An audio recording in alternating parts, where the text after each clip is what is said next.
Oke, hari ini kita coba untuk Semantika Podcast untuk memasukkan kamera 1, 2, 3. Ada Pak Rohmat dan Pak Ulil yang akan membantu untuk wawancara.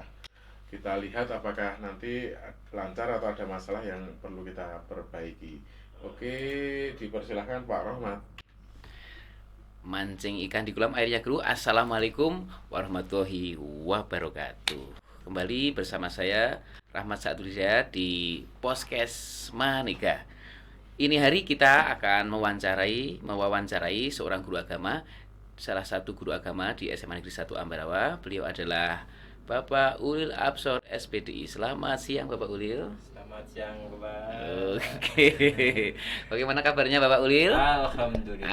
Alhamdulillah bil khair, alhamdulillah. Terima kasih saya ucapkan kepada Pak Ulil pada kesempatan kali ini bisa hadir di eh, podcast SMA Negeri 1 Ambarawa. Baik pemirsa yang ada dimanapun Anda berada, kami akan berbincang-bincang dengan Bapak Ulil. Berkenan ya Bapak Ulil untuk Oke. yaitu tentang apa? Tentang bagaimana beliau eh, belajar menghafalkan Al-Quran, kemudian motivasinya apa, dan sampai saat ini ternyata hafalannya tidak mudah lupa. Nah, tujuannya apa melakukan podcast ini? Bahwa siswa-siswa maupun para pemirsa supaya bisa mendapatkan tips-tips tersendiri bagi para pemirsa yang ingin menghafalkan Al-Quran. Tentunya tidak harus 30 juz. Itu juz amma pun bisa, juz ke-30 juga bisa. Kalau Pak Ulil ini bedanya sangat tipis dengan kita. Kalau Pak Ulil ini hafal 30 juz, kalau kita juz ke-30 saja. Itu saja separuh ya. Tapi itu perlu tips-tips untuk menghafalkan ya. Nah, ini hari kita akan tanya kepada beliau bagaimana cara tips menghafalkan supaya istiqomah dalam menghafalkan Al-Quran. Tentunya di bulan suci Ramadan ini banyak yang menghafal dan membaca Al-Quran. Oke. Bismillahirrahmanirrahim. Ya, pertanyaan pertama Pak Ulil ini biasanya termotivasi dulu. Apa motivasi Anda dulu sebelum menghafalkan Al-Quran sampai sekarang ini bisa menjadi seorang hafid? Silahkan Pak Ulil. Untuk motivasi dalam membaca Al-Quran sebenarnya dulu saya itu tidak terlintas atau berminat sama sekali untuk menghafal Al-Quran ya. Karena saya dari Demak ke Ambarawa niatnya untuk bersekolah, ternyata karena ekonomi keluarga akhirnya dipaksa untuk menghafal Al-Quran. Jadi saya menghafal Al-Quran itu karena paksaan orang tua satu, yang kedua karena paksaan Al-Mukarram ya sendiri untuk menghafal Al-Quran. Jadi saya mulai menghafal Al-Quran itu karena keterpaksaan ya. Akhirnya mulai 2005 saya mulai terjun untuk menghafal Al-Quran, dan itu sama sekali tidak ada semangat untuk menghafal Al-Quran. Jadi mulai 2005 bahkan itu sampai 1 tahun, berjalan 1 tahun, 2005 sampai 2006 itu hanya sekedar menghafal, kemudian storke kepada Al-Mukarram, habis itu buat hafalan lagi, kemudian storke lagi, ya cuma itu saja.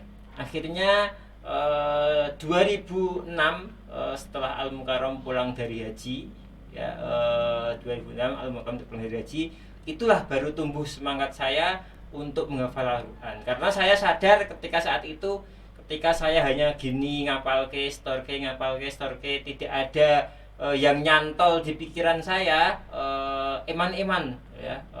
Akhirnya sekolah, niat saya yang mulai awal itu sekolah saya buang jauh-jauh, tidak ada niat untuk sekolah, dan saya niatnya untuk menghafal Al-Quran itu saja. Mulai 2006 setelah Al-Mukarram pulang haji, mulai saat itu saya mulai nelateni ya. Istilahnya nek bahasa Al-Quran itu nelateni, nemeni untuk menghafal Al-Quran, karena sudah saat itu intinya saya mau jadi hafid dan tidak ada untuk niat bersekolah lagi. Yang intinya saya mau mendalami Al-Quran itu saja. Oke, mantap, luar biasa sekali. Ya Pak pemirsa, sahabat podcast SMA Negeri 1 Ambarawa tercinta dimanapun Anda berada. Luar biasa lagi sekali pengalaman dari Bapak Ulil Absor, yang mana niat pertama kali adalah kepingin sekolah, ya, karena ada sesuatu hal. Ini kemudian niat untuk sekolah terpaksa harus tertunda terlebih dahulu dan ikut saran dari orang tua untuk menghafalkan kitab suci Al-Quran, dan itu dalam kondisi terpaksa loh guys. Nah, oke. Dan saya kepingin tanya lagi, siapa tuh Al-Mukarram itu? Al-Mukarram itu apa? Guru atau seorang yang ngajar atau gimana? Ini mungkin dari sahabat-sahabat podcast, Al-Mukarram itu apa? Yang tahu Al-Muharram. Kalau Al-Muharram sesuatu yang diharam, tapi ini Al-Mukarram. Al-Mukarram itu siapa Pak Uli? Al-Mukarram itulah bahasa dalam pesantren ya. Oh, Al-Mukarram iya, itu iya. yang dimuliakan ya, yang Oke. dimuliakan.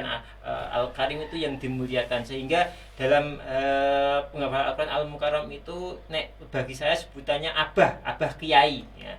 Abah kiai atau orang yang mengajarkan kita ya, beliaulah menjadi sanad kita. Sanad itu adalah rantai pembelajaran ilmu kita, rantai mata ilmu kita sampai kemana. Lah itulah guru kita itu adalah Al-Mukarram. Maka di dalam pesantren Al-Mukarram Abah Kiai Haji Abdul Qadir Al-Hafiz. Oke, mantap sekali. Jadi saat tidak ada kesempatan untuk sekolah, akhirnya beliau diberikan suatu solusi untuk menghafalkan Al-Quran oleh orang tuanya, dan diberikan solusi untuk menghafalkan Al-Quran oleh gurunya ya. Tentunya guru ini juga seorang hafid, dan dia punya sanad persambungan hafid sampai ke gurunya Pak Arwani Kudus, sampai mana katanya gitu ya Pak ya. Ya. Nah, kemudian dari cerita itu ternyata kita akan mendapatkan kesimpulan.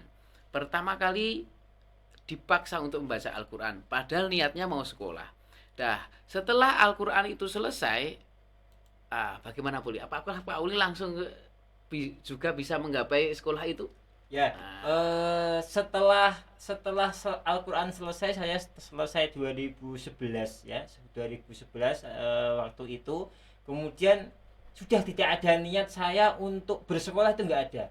Yang mana saya niatnya untuk mendalami Al-Quran. Maka setelah wisuda itu saya mau minta ke Kudus, ke Mbah Arwani untuk mendalami Al-Quran. Ya salah satunya saya tertarik dengan qiraah sab'ah, yaitu 7 bacaan Al-Quran yang berbeda-beda. Bisa kita dengar biasa wadduhi walaili idza saji. Nah, itu adalah qiraah sab'ah. Nah, saya niatnya mau pindah ke Kudus untuk mendalami itu. Tetapi Al-Mukarram Abah Kiai Haji Hashim Hadi, yaitu yang mungkin pegang pondok itu, menyarankan saya untuk sekolah. Okay. Ketika zaman sekarang kok nggak sekolah itu gimana? Akhirnya disuruh sekolah. Nah, mulai saat itulah baru setelah menghafal Al-Quran baru sekolah. Nah, sampai saat ini juga akhirnya kuliah dan sebagainya ya, sampai jadi guru saat ini. Nah, mantap sekali sahabat podcast SMA Negeri 1 Ambarawa. Jadi basicnya Al-Quran, tapi Al-Quran ini mau bisa menghantarkan penghafalnya meraih cita-cita yang diinginkan. Dapat beasiswa itulah berkah dari Al-Quran, dan dapat beasiswa juga karena bisa menghafalkan Al-Quran. Jadi jangan menyepelekan Al-Quran ya ketika dihafal, karena penghafal Al-Quran itu bisa mendapatkan berkah dari apa yang sedang dihafalkan. Dan tadi ada juga kata-kata qiraatus sab'ah. Waduh, luar biasa itu ya. Itu tadi sebelum mau kuliah itu Pak Ulil punya rencana mau ke Kudus untuk menghafalkan itu, tetapi karena tuntutan zaman itu seorang penghafid itu juga harus sekolah. Nah, ternyata dengan hafidnya itu bisa juga, berkah hafidnya itu juga bisa melanjutkan studi ke S1, bahkan sekarang lagi proses mau menyelesaikan tesis S2. Kita doakan mudah-mudahan segera selesai. Oke, nah berikutnya qiraatus sab'ah, biar ada gambaran itu untuk para pemirsa ya. Qiraatus sab'ah tadi waduha jadi waduhe, walaili idza saji, kayak gitu. Jadi ada semacam itu teman-teman. Jadi membaca Al-Qur'an itu tidak mutlak hanya sesuai dengan harokatnya, tetapi cara logat untuk membacanya itu juga terpengaruh oleh beberapa alim ulama dalam membacanya. Nah, kalau secara saya bisa menyimpulkan tuh, kalau ada gua jadi gue ya. Kalau ada anta jadi ente ya, kira-kira gitu ya Pak ya. Nah, menarik sekali. Nah, Ana jadi ini aneh. Ana jadi aneh ya. Nah, ini yang bikin kita bisa bincang-bincang pada hari ini. Nah, luar biasa sekali perbincangannya. lanjut ke perbincangan berikutnya. Setelah selesai membaca Al-Qur'an atau hafid itu di wisuda Pak Ulil. Nah, bagaimana kiat-kiat Pak Ulil untuk mengistiqomahkan agar bacaan itu selalu bisa diingat-ingat atau tidak lupa. Nah, ini penting bagi seorang hafid, sudah hafid tetapi untuk mengulanginya tidak bisa. Padahal sudah wisuda. Nah, bagaimana tips-tips agar hafalan itu tetap ingat terus? Nah, monggo Pak. Nah, kalau saya, waduh kadang-kadang lupa ya. Ini mau Bismillahirrahmanirrahim. Terus yang belakang kul huwa. Nah, itu kan supaya tidak semacam itu bagaimana?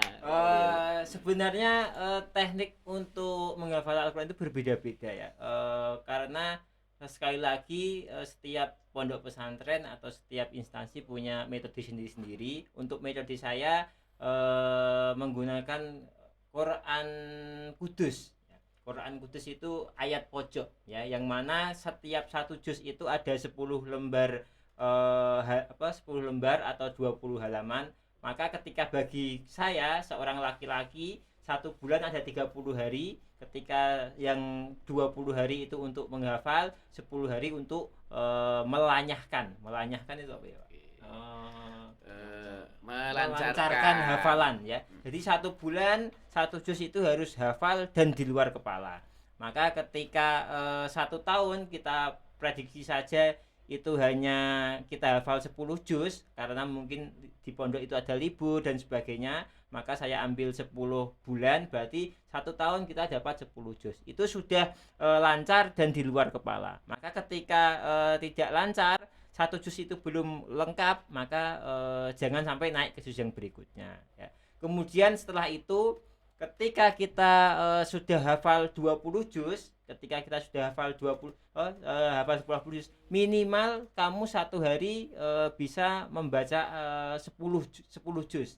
Jadi nanti 2 hari berarti kamu 20 juz. Itu enggak usah dihafal, cukup dibaca saja ya. Dibaca 10 juz, nanti hari berikutnya juz 11 sampai juz 20 10 juz. Itu cukup biasa. Karena apa? Kita jangan untuk menghafal ya, kita hanya tetap murojaah. Murojaah itu mengulang-ulang hafalan kita. Mengulang-ulang hafalan kita. Karena kita seperti halnya contohnya gini, kita menghafal Al-Fatihah. Dari dulu kita kan nggak pernah kan terlintas aku ngapal Al-Fatihah itu kapan? Itu nggak pernah. Tapi kenapa sampai saat ini kamu nggak pernah lupa? Bahkan Al-Fatihah ketika kamu mendengar saja kamu langsung ingat ya. Kan kamu nggak pernah menghafal Al-Fatihah itu. Lah itulah Al-Quran.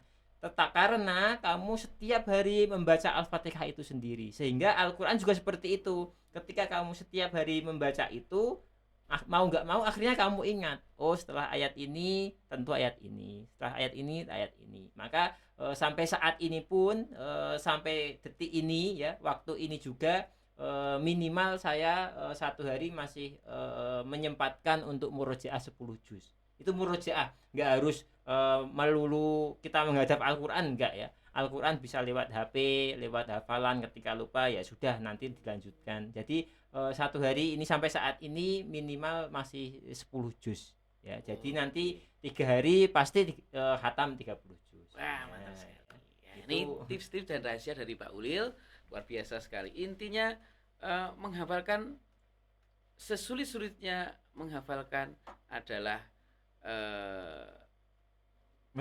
menjaga hafalan itu yang paling sulit. Nah kan seperti itu ya. Jadi kalau Pak Ulil itu one day 10 juz ya, 1 hari 10 juz. Lah, bagaimana dengan rekan-rekan? Apakah sudah ada target di bulan Ramadan ini? Nah, kalau targetnya seperti Pak Ulil, tentunya kamu harus menghafalkan Al-Quran dulu ya.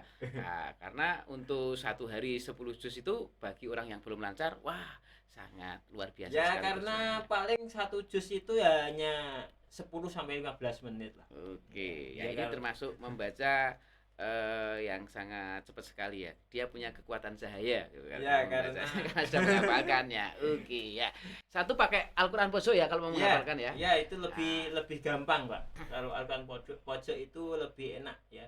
Karena nanti kita tahu, oh ayat ini di sebelah atas. Ya, pakai sampai saat ini ayat ini sampai saat ini. Itu enak.